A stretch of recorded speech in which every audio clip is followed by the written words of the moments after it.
વિદ્યાર્થી મિત્રો, આજના લેક્ચરમાં આપનું સ્વાગત છે। આજનો લેક્ચર છે આપણો ધોરણ 10 ગણિત, ચેપ્ટર નંબર 9 ત્રિકોણમિતિના ઉપયોગો, જેમાં સ્વાધ્યાય 9.1નો દાખલા નંબર 9 આજે આપણે શીખવાના છીએ। સૌથી પહેલાં રકમ ઉપર નજર નાખીએ। એક ટાવરના તળિયાથી એક ઇમારતની ટોચના ઉચ્છેદ કોણનું માપ 30। તો સમજો કે ટાવર અને એની સામે ઇમારત। હવે તમે કહેશો સાહેબ બંને એક જ સરખા દોર્યા, પણ અત્યારે હાલ આપણને ખબર છે કોની હાઈટ વધારે છે કોની ઓછી છે। તો આને ટાવર ગણીએ અને આને ઇમારત ગણીએ। તો ટાવરના તળિયાથી ઇમારતની ટોચનો ઉચ્છેદ કોણ કેટલો છે? 30।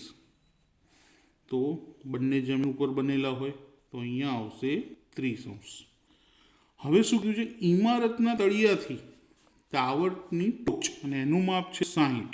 હવે અહીં 30 બને છે ને અહીં 60। તો ખૂણો નાનો હોય એની સામેની બાજુ નાની, અને જો ખૂણો મોટો હોય તો એની સામેની બાજુ મોટી હોય, એટલે એનો મતલબ કે ટાવરની ઊંચાઈ ઇમારત કરતાં વધારે છે। આ રીતે નક્કી કરાય, યાદ કે ગોખવાની જરૂર નથી। તો અહીંયા આવશે 60। તો જો મોટો ખૂણો તો બાજુ મોટી, નાનો ખૂણો તો બાજુ નાની। નામ આપી દઈએ A, B, C અને D। સિમ્પલ આકૃતિ રેડી થઈ ગઈ આપણી। ટાવરની ઊંચાઈ 50 મીટર હોય, એટલે કે આ ટાવરની ઊંચાઈ કેટલી છે? 50 મીટર। તો ઇમારતની ઊંચાઈ એટલે કે ઇમારતની ઊંચાઈ h શોધવાની છે। સૌથી પહેલા આપણે વિગત લખી દઈએ, ધારો કે કરી, કારણ કે આકૃતિ ચોપડીની રકમમાં કોઈ અંક નામ કશું આપેલું નથી। તો ધારો કે AB બરાબર ટાવરની ઊંચાઈ 50 મીટર, CD બરાબર ઇમારતની ઊંચાઈ h મીટર, જે આપણે ધારી લીધું છે। BC બરાબર ટાવર અને ઇમારત વચ્ચેનું અંતર દર્શાવે છે। હવે બે ત્રિકોણ બન્યા આકૃતિની અંદર, એક ને આ બીજો। તો પહેલા ત્રિકોણની વાત કરીએ કે ત્રિકોણ ABC,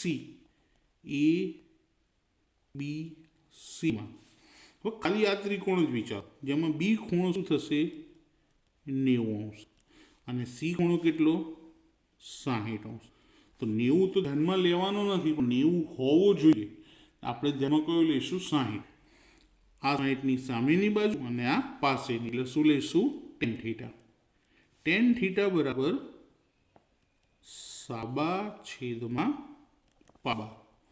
tan θ, તો θની વેલ્યુ 60 લઈશું, તો tan 60 બરાબર સામેની બાજુ કઈ? AB અને પાસેની બાજુ BC, બરાબર? 60ની સામેની બાજુ, 60ની પાસેની બાજુ। હવે tan 60ની કિંમત આવશે √3 ઇક્વલ AB નું માપ કેટલું છે? 50।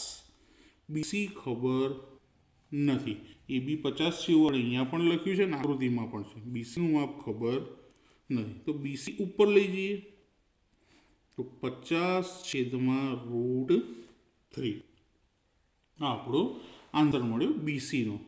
હવે છેદમાં √3 રખાય નહીં, પણ આપણે BC ક્યાં શોધવાનું છે? આમનું આમ રહેવા દઈએ અત્યારે। બીજો ત્રિકોણ લઈએ, ત્રિકોણ BCDમાં અહીં કયો ખૂણો 90 બનશે? C નો, કારણ કે અહીંયા જો 90 C પાસે બનશે, C બરાબર 90। અને B ખૂણો કેટલો છે? 30°। તો અહીં પણ tan જ લઈશું કે tan θ બરાબર સાબા છેદમાં પાબા। થીટાની કિંમત કેટલી લઈશું આમાં? 30°। તો tan 30° બરાબર, હવે 30ની સામેની બાજુ CD અને પાસેની બાજુ તો એની જ આવશે BC, કારણ કે બંનેમાં પાયો કોમન છે એટલા માટે। tan 30 1/√3, tan 30 એટલે 1/√3।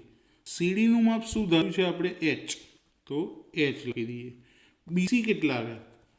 50/√3। હવે આ છેદ છે, છેદ સામે જશે, સિમ્પલ કરીએ. ચલો બરાબર. સૌથી પહેલાં તો છેદનો છેદ ક્યાં જાય? અંશમાં. તો √3 ક્યાં જશે? એચની જોડે. અને નીચે શું રહેશે? 50. હવે સિમ્પલ થશે. જો 50 છેદમાંથી અંશમાં અને √3 અંશમાંથી છેદમાં.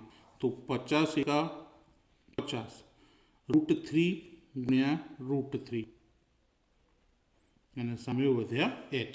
હવે √3 ગુણ્યા √3 કેટલા થાય? તો એચ બરાબર 50/3. હવે આને તમે મિશ્રમાં ફેરવી શકો છો. તો એના માટે ભાગાકાર કરવાનો રહે. જો એ પણ તમે 50/3, કારણ કે અમુક વિદ્યાર્થીઓને પ્રોબ્લેમ હોય. 3 એકા 3 કેટલા વધશે? 2. 5માંથી 3 જાય તો 2, ઉપરથી 0. 3 6 18, 20માંથી 18 જાય તો 2. તો શેષ કેટલી વધી? 2. ભાગફળ કેટલા આવ્યું? 16. તો 16 શેષ 2 મીટર. તો આન્સર લખે કે માટે ઇમારતની